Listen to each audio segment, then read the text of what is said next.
Really happy to be introducing a friend, a very dear friend of mine of the past 35 years, Travis Parman.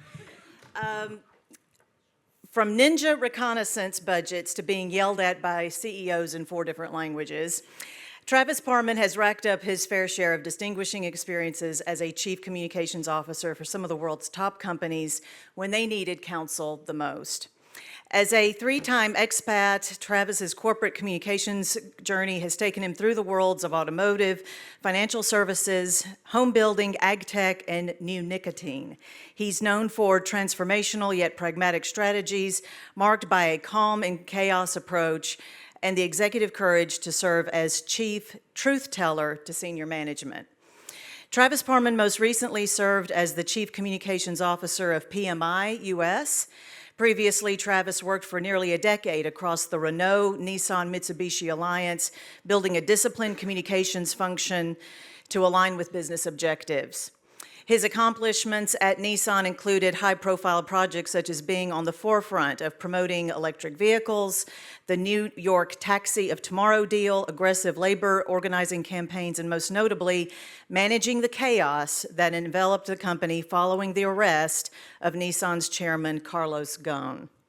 While navigating the complex crisis at Nissan and the resulting governance and leadership overhaul that transpired thereafter, Travis also focused on upgrading skills of the 300-person global communications team that he oversaw, establishing a new corporate narrative and improving audience targeting and message penetration with a campaign-based, insights, and data-driven approach. Also serving as president of the Nissan Foundation, his team partnered with organizations to foster cross-cultural education. Prior to his Japan expat assignment, Travis was based in Paris as VP International Communications and Performance at Renault, where he led regional communications teams as the group entered China and India and increased presence in Latin America and Northern Africa.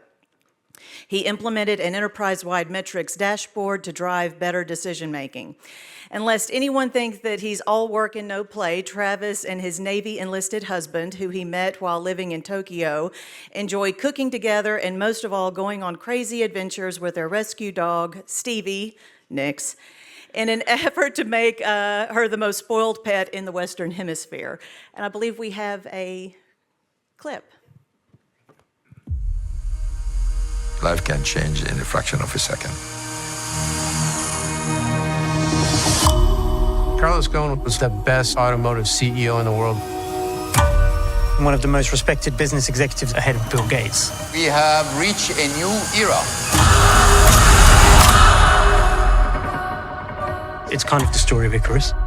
The guy soared to the highest of highs, probably too high.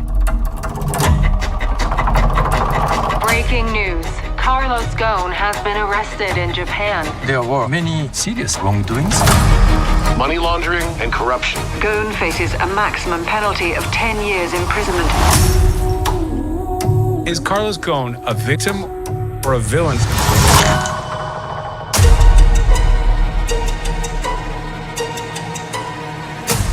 Now I'm going to surprise you.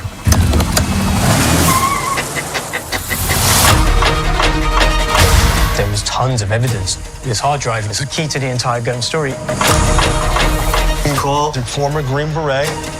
The plan was to put him in a box and drill holes so he could breathe. The story is much bigger than we think it is. We only knew one side of Carlos Ghosn. He gets caught. He loses his life. Why did you do it? There was no turning back. They tried to destroy me.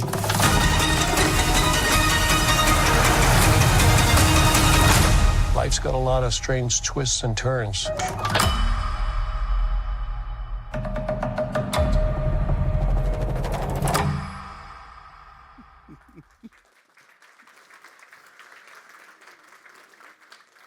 Imagine waking up to that and getting called to say, hey, how many people and how many hours is it going to take you to explain to the world that the chairman has been arrested? Welcome to a day in the life of a chief communications officer. But let me start by saying I have the silver bullet solution for making your metrics valued by the C-suite. Have you guys heard of add value equivalency? I joke. I hate AVE as much as you do. Let's call that, we have killed the AVE wicked witch by just dropping a house on her. And now let's start down the journey of the yellow brick road of what's on the mind of a chief communications officer today. As John and I were talking about what I could speak about today that might be most helpful, that's where we landed. What isn't on the mind of a CCO? All too often, it's everything but significant actionable metrics. That's the nature of the beast. On any given day, a CCO may wake up to unexpected news from around the world, and that news may have already triggered a note from the CEO asking for a mitigation plan and for more context. And if it's just the CEO, well, that's your lucky day versus having other inquiries spill in from board members, from global colleagues, or from other key partners. And that may be interrupting an already super busy day with a media event or an interview that's already been scheduled. 3 departments may be asking for talking points on this subject or half a dozen others. 1 well-intentioned department may have just sent out talking points that contradict the corporate narrative. Now IR is calling and asking for help in answering investor questions on the subject. Social content is generating unexpected reaction. Quarterly paid media campaigns are due to be reviewed. One of the factories had an unexpected incident, and now an employee communications issue is brewing. So that's the crux of it. Many CCOs face a constant battle between putting out fires and doing long-term fire prevention planning. So beyond knowing what is on the mind of a CCO, we need to delve into what should be on their minds. What do you need to plant in their minds to make you an invaluable partner to them? So today, I want to start a dialogue about 4 topics. So the first one, how can you make your CCOs brave?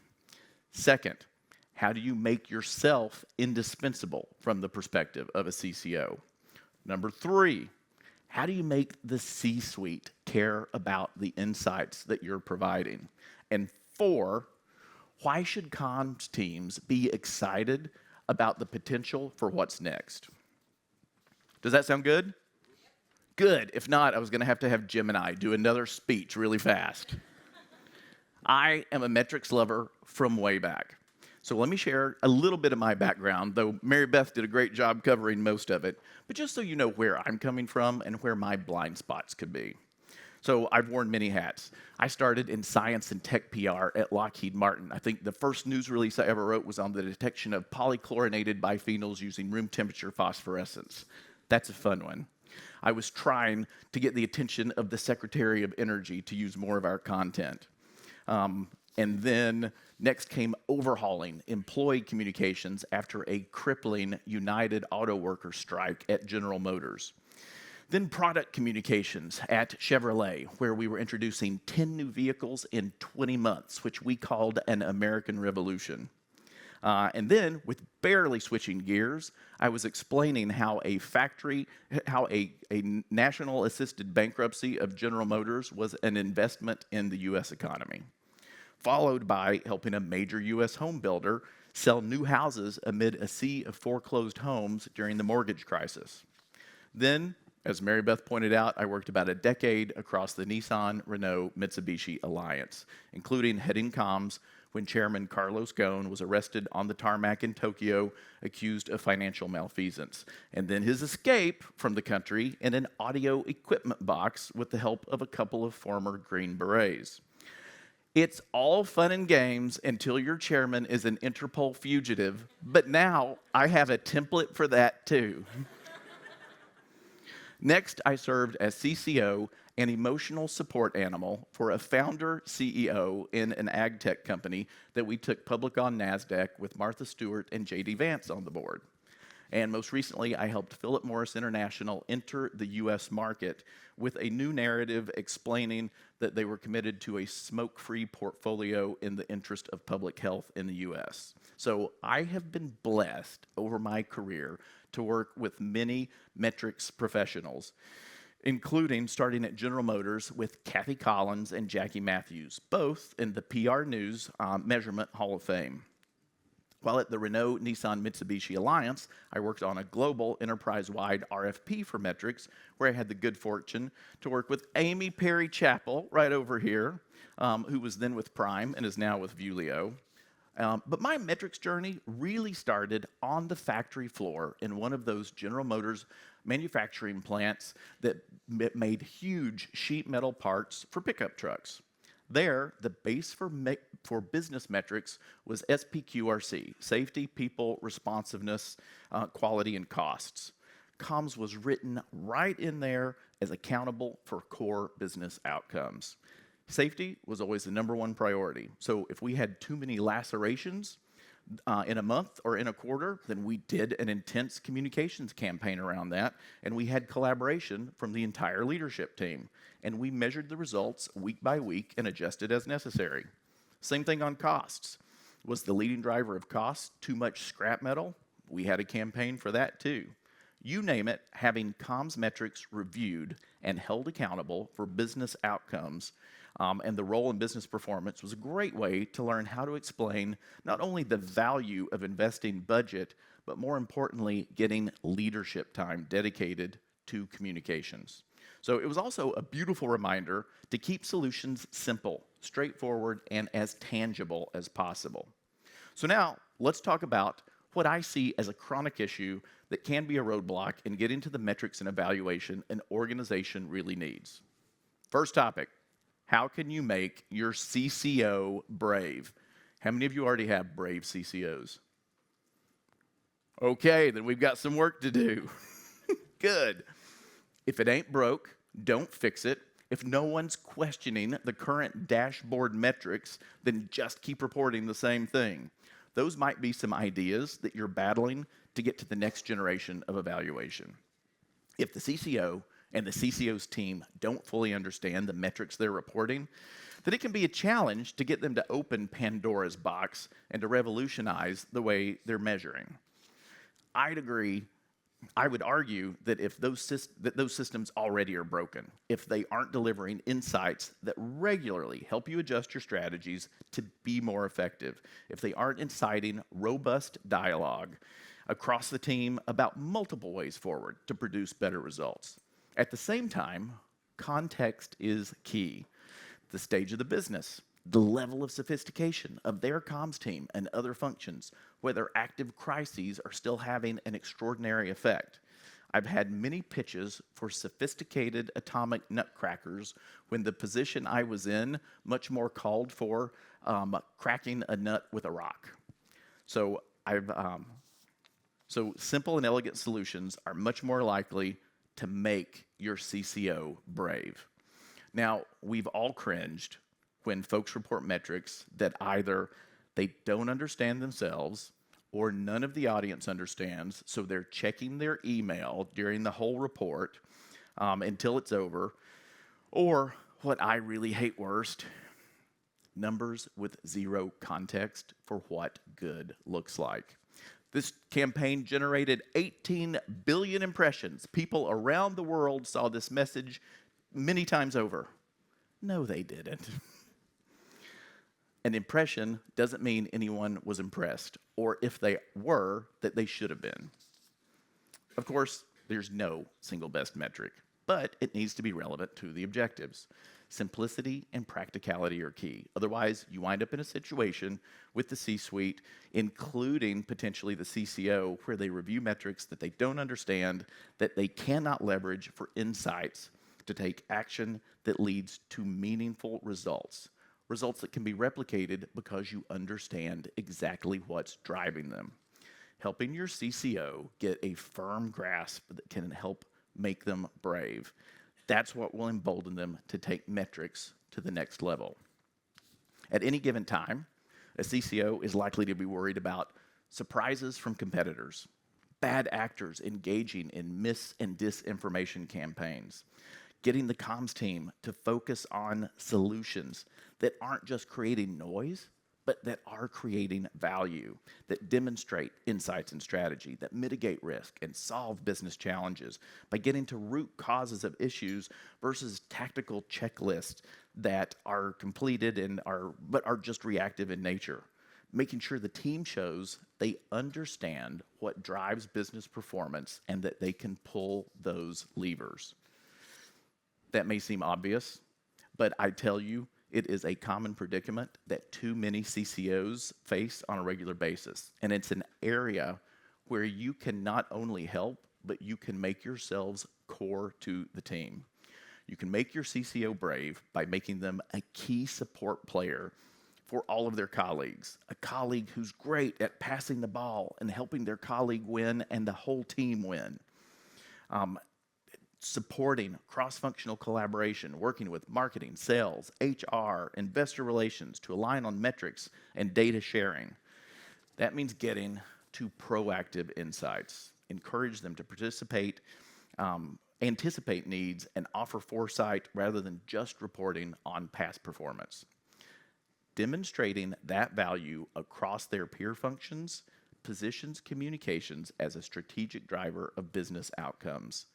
And that's critical in the current shifting landscape where increased shareholder scrutiny and demand for ROI exists. There's a rise in data analytics across all business functions, and communications cannot be an exception. And there's the need to prove communications contribution to business objectives.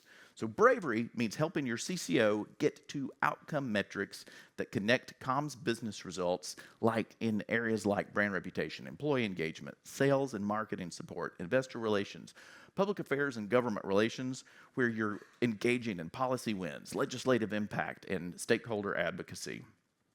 Okay, so now that we've talked about how to make your CCO brave, let's talk about how you make yourselves indispensable to the CCO. Solve problems. Create a learning environment for the entire team.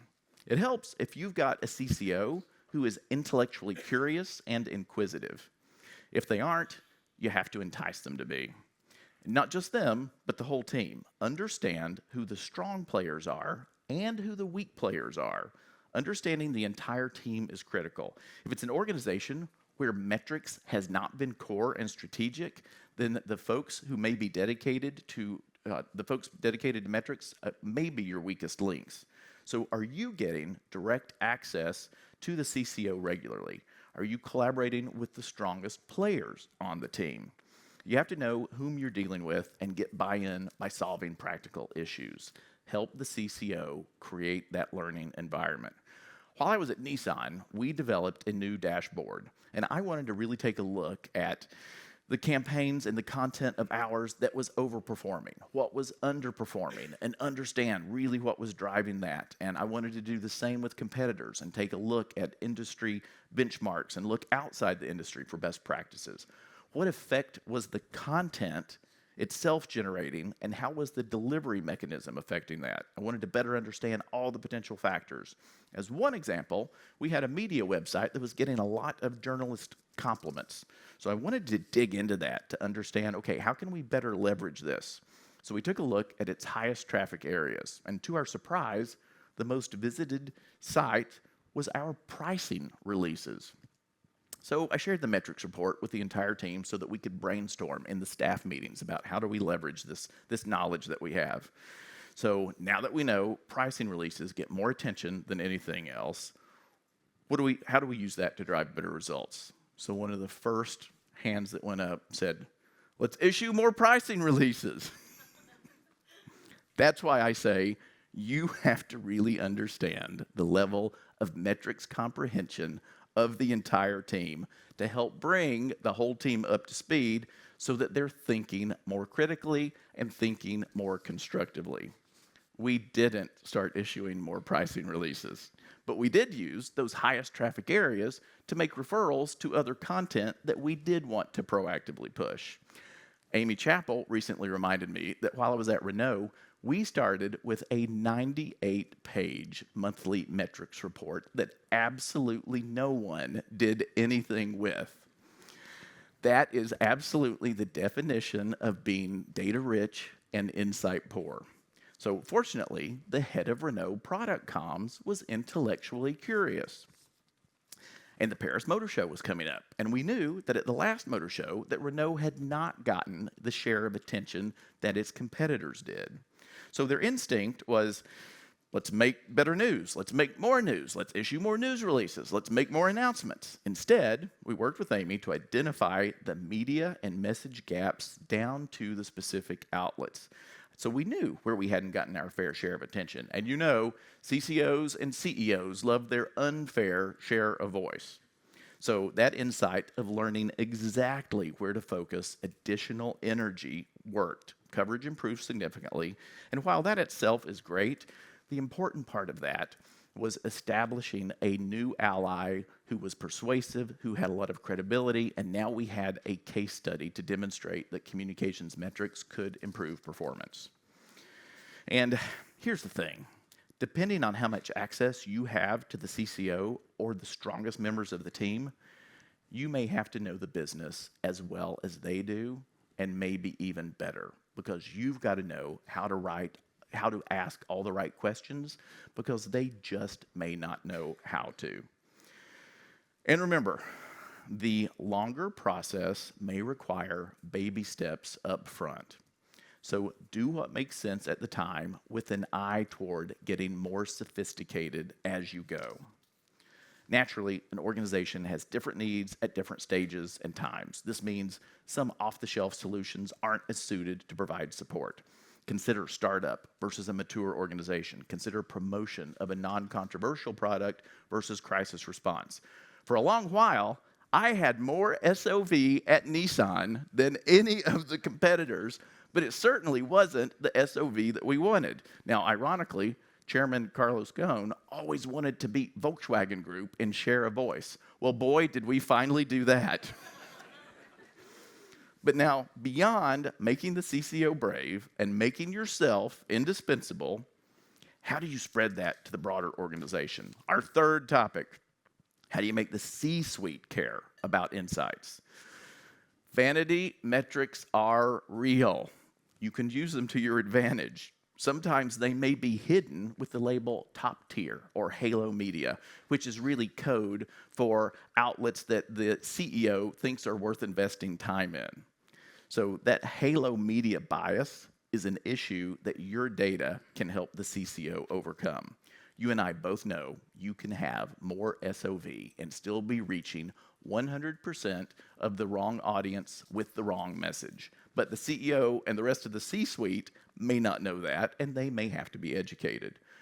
For a long time, I've prioritized getting those halo media wins, not for the eyeballs that get to them naturally, but for being able to put them back into other channels so that we're really targeting and reaching the audience that we most want, and we've got the credibility of that content.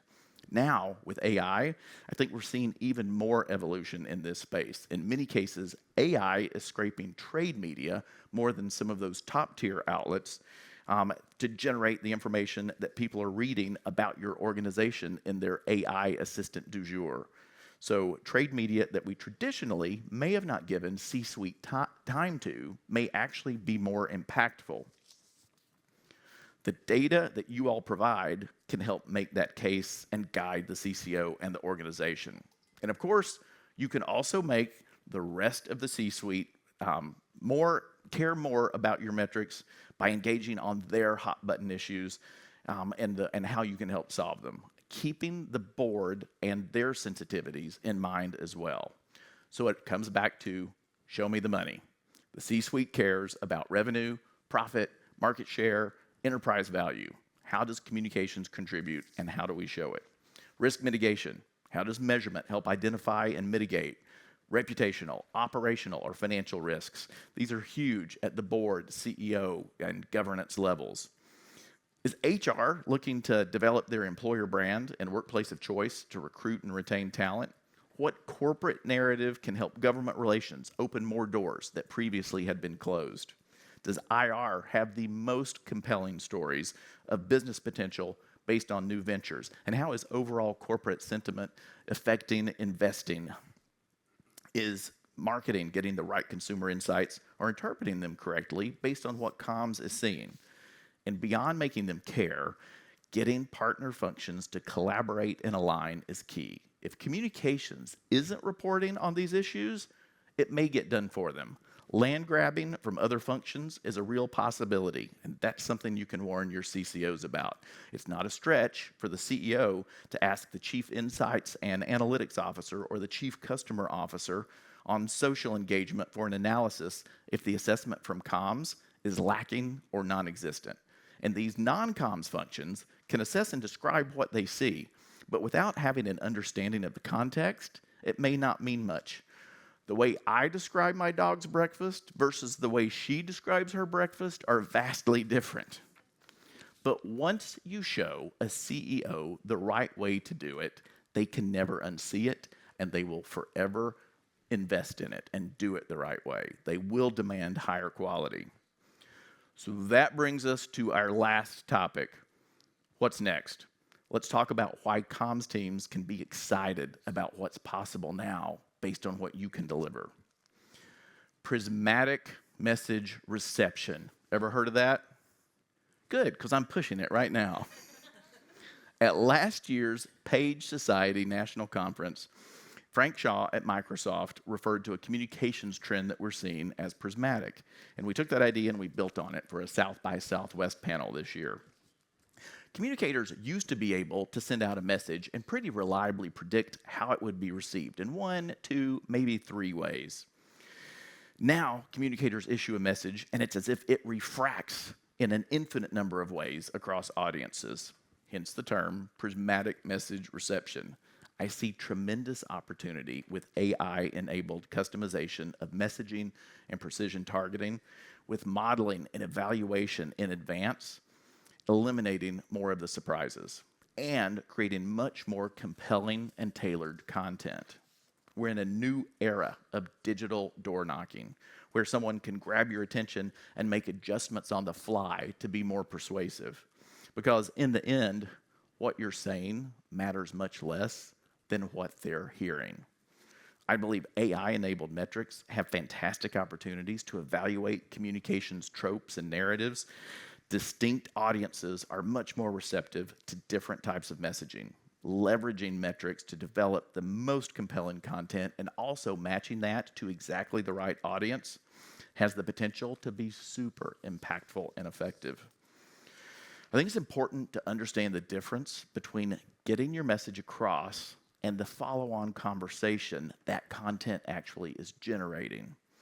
I saw this early in my career in highly engaged enthusiast communities. I used to be the Corvette PR guy, and early on, 5% of all content online on automobiles was about Corvette.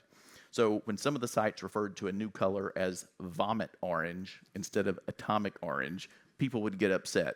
But there's no need to be, because in those types of enthusiast communities, in influencer circles, comments like that are much more likely just to tell people what to think about, not what to think.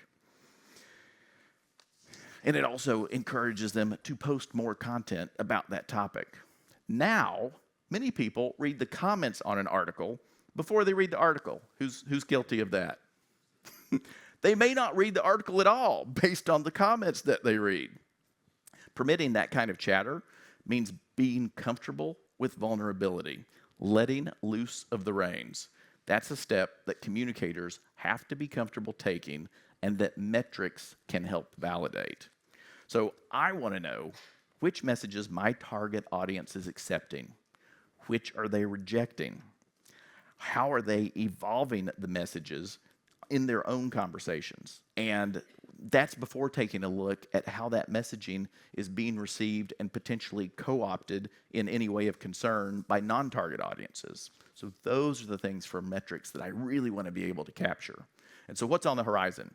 I still get so many requests from execs to do podcasts. But right now, I'm most intrigued by understanding the influence of Substack and similar platforms.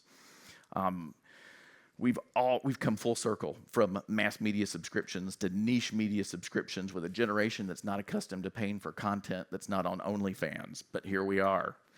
Analyzing the reach and the discussion happening in this content can unlock a lot of insights. And Halo Pubs are reaching out to Substack editors to do content for them. Being able to identify those creators early on and establishing an early relationship with them holds a lot of promise. So wrapping up, make your CCO braver and yourself indispensable by helping the organization develop a measurement culture, one that's tailored to them. You got to upskill the team in data literacy because generally it's just not there. Support cross-functional collaboration. Work with marketing, sales, HR, and finance to align on metrics and data sharing. Start small if necessary. Pilot. Demonstrate success. Then scale. Make AI more exciting than scary. I'm most excited about personalized communication based on data and insights and real-time measurement and agility, the ability to adapt strategies on the fly to be more persuasive. Your value as a measurement and evaluation professional is immense. Moving your clients from data reporting to strategic counsel is key. CCOs value your expertise in interpreting the data and making recommendations. You will embolden your CCOs by moving them up the value chain from what happened to why it matters and what's next. Proactively brief your CCOs. Don't wait for us to ask. Regularly provide insights and recommendations that your CCO can turn around and use with peers, with the CEO, with the board. Ask detailed and probing questions so that you really understand what their pain points are so you know exactly how you can help. So Dorothy, you've already killed the AVE witch. Now click the mouse connected to your proprietary metric software 3 times so we make sure that your CCO has the brain, the heart, and the courage necessary to take the organization to the next level. You had the power all along.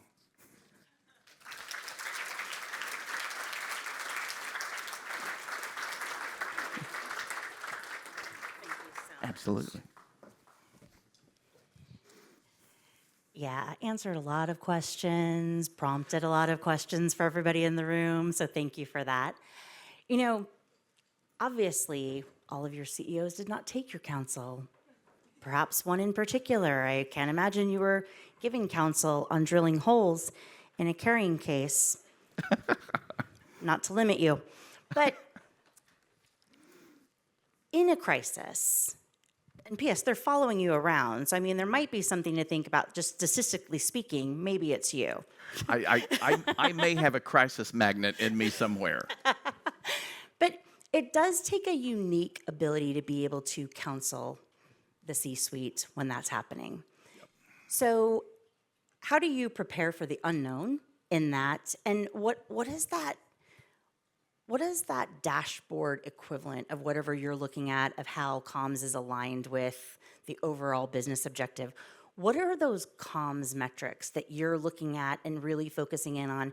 What are those trends? What are those elements? So that when something happens, you aren't in a scramble like, this is all new information I need, but you can really assess those meaningful metrics to be able to kind of guide and steer without some of the animosity of the chaos that's going on. Yeah, it really helps if you understand those metrics organically before an event like that, then you're in a much better position to handle one. So now your normal metrics all of a sudden go off the chart. So they're almost meaningless because whatever your normal baseline is, they're so off of that that you really have to recalibrate and recalibrate quickly.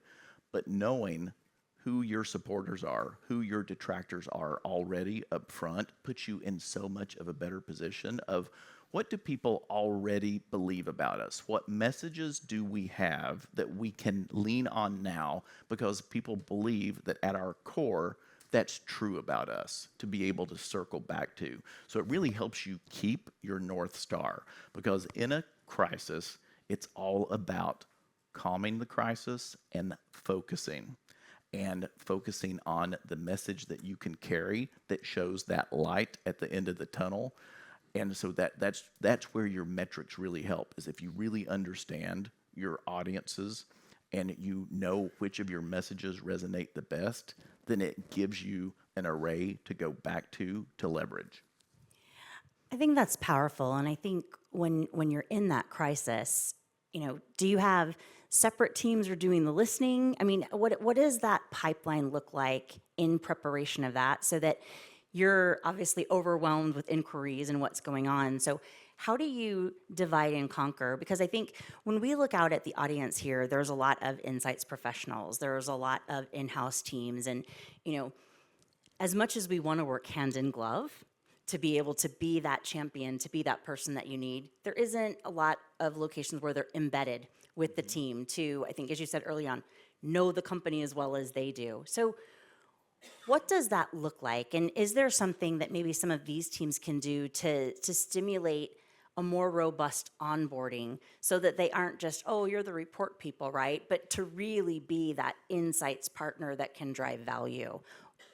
Yeah, absolutely. So in those crisis situations, you really go into triage mode in a war room. And so then you call in the experts as you need them. And so in the case of insights, that can be super helpful to say, okay, here's what's being said. Here's what we're seeing. But then they've got to understand, what messages are you trying to put out? So if you've got to have that discussion to understand exactly where the narratives are going, so that you understand how you can shape those. So it's really incumbent on having a good relationship with the CCO and getting to them to remind them, because in the heat of the moment, they may forget some of the resources that they have. But be proactive and say, hey, I really think this could be helpful. Here are the trends we're seeing. Here's how I think it could help. But now educate me real quickly. What do you want to be out there, so that we can make sure whether we're seeing it go the right way or the wrong way? Has there been a really good example? Obviously, the 97 slides from Amy is hilarious because everyone in this room can relate to that. But do you have a good example of when you're going through something where someone was able to offer really strong visualization that allowed you, in the heat of everything, to put that in front of the people that matter of that business unit and say, click, that makes sense? It didn't take a huge lift. It was so clear and concise that you were able to do that without a lot of, extra details around that. Yeah, I would say in a situation like this, one of your key audiences that sometimes people forget is your own employees.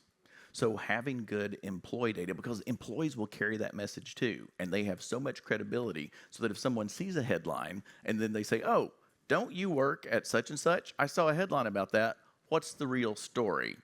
That's where the credibility is, and some of that word of mouth. So that's key. So one of the issues that we had was with the Nissan crisis. The U.S. had been the cash cow. So after the chaos, there was a lot of swirl. There were a lot of folks who couldn't focus on the business for all of the noise that was created around it. So one of the heir apparent potential replacement CEOs was sent over to fix the U.S. And so when we got there, he's like, okay, Travis, I want to work with you to explain my 9-point turnaround plan. And I'm like, you don't have a 9-point plan.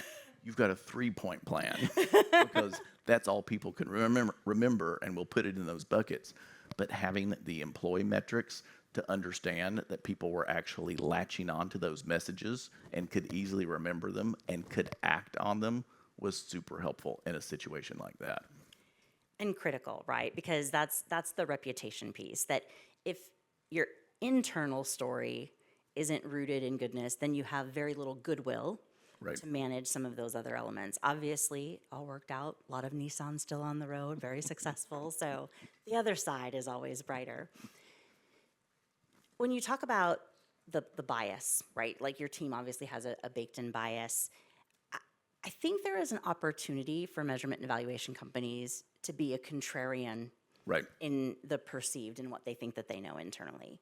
But how do they navigate that to be a partner contrarian as opposed to a person who's just a pain Yeah. and then immediately replaced as soon as that annual contract is up. Like, Yeah. what's that balance of how much external feedback people, a CCO will take, and how do they get that credibility? Like, is that something that there's an expectation built in, or is that something they need to build into that? Yeah, and I think you'll find most CCOs fall into one of two camps. They either leverage metrics as justification, and so they just want to have it, and they may not even share it unless they get questioned about it, but they want to have it as Dumbo's feather, just in case they need it, in case the CEO asks about, oh, how do the numbers look around this? And then you've got folks who really want to leverage the insights to improve performance. So I always invite my metrics people to smack me on the back of the head if I'm making mistakes or missing obvious things that they could help with, but not everyone does. But the way I think you best get to that is by really understanding what their pain points are and what they're struggling with and what they may not know they can ask you for help with. So if you see things where they say, hey, I understand you seem to struggle making a decision on this issue of going left or going right. I've got some data that I think I can share that could help get you more comfortable to help you make that decision. Would you let me spend some time with you to share it? And looking for those opportunities so you establish that relationship can be helpful. And they may be reluctant up front to do that, but it's all about that human connection and making it personal and helping them solve problems so they see you as a value. I love that. At MEC, we have a foundation measurement course, which is very basic, but our members have the option to have their clients take that course at no cost. So kind of level setting that conversation. When you're hiring new teams as the CCO, is that changing? What are you looking for now? Because is it still a good writer? Are you relying more heavily on AI to do that? Is it someone that you're mixing up so it is a data person on the team? Like, what does that team mix look like for you now? I like to see metrics as integrated as possible because I see a good metrics partner as someone who is always reminding the team, okay, based on what we've seen from our own performance in the past, based on what we've seen within the industry and outside the industry, we need to be mindful of X, Y, and Z. So it's always just the reminder of, I think that's a good strategy. Here's how I think we make it better. Or here are the potential Achilles heels in that strategy based on data we've seen from the past. Let's rethink it to see if we can make it more foolproof. Love that. One last question, and then I'll turn it over to questions from the audience. When you're looking at, how you're bringing in information, what you're doing with, going in the proverbial file cabinet of old, right? What are some of those legacy metrics that you think are the most useful that people should at least capture if they aren't looking for insights according to them, just to be able to see some of those trends? And I offer that because I think, as you talked about, now it's more of what are the top publications? And we're so narrowed and niched that a lot of the nuance that goes on in a broader spectrum and in that exposure of what people are seeing can be lost. So how do you level set your own data so that you aren't blinded by the obvious just because you're, so focused on this little grain of sand here that you forget to take a look at the beach? Legacy metrics, message penetration message resonance is always most interesting to me. The issue you have now is with such polarized audiences, when you send out a message, it may be received so polar opposite between two groups that it's like, oh, you've got to figure out, but who is the audience and which audience is important to me? And so on this issue, 50.1% hate it and 49.9% love it, but am I hitting the right audience? So am I hitting the audience that loves it so the rest of it doesn't really matter and I can get on with the day? And is that leading to the behavior change I want? So do they not like my messaging, but they're still buying my products? They're still voting the way I want them to vote or not? But it's really matching that message to the audience so that you understand. And then it's like really digging down. So if you just look at general monthly metrics, maybe there's no anomaly. Maybe it looks like it's average, but then you dig in and you're like, oh, but this came to an average because we had a really terrible thing and we had a really great thing. So being able to point out those anomalies so that you're exploiting those anomalies to your advantage, I think is critical too. I love that. And I think there's a lot of power in that, because looking at, I mean, more and more, there is that flood of information. So people aren't focusing in and doing more rigorous analysis on a proper statistical sample, anything. So when they're looking at a trend, it might be a false positive based on how they're looking at data, which can be not only dangerous, but very misleading for everyone. So, and I'm just mindful of the time. We have time for one question. Tim Markline. Assuming you no longer do the 97 pages, what do you replace it with? With something that was much simpler, where we were getting to more actionable insights on, hey, here's what we're seeing. We know that these are the most important audiences for you. We know that these are the most important messages for you.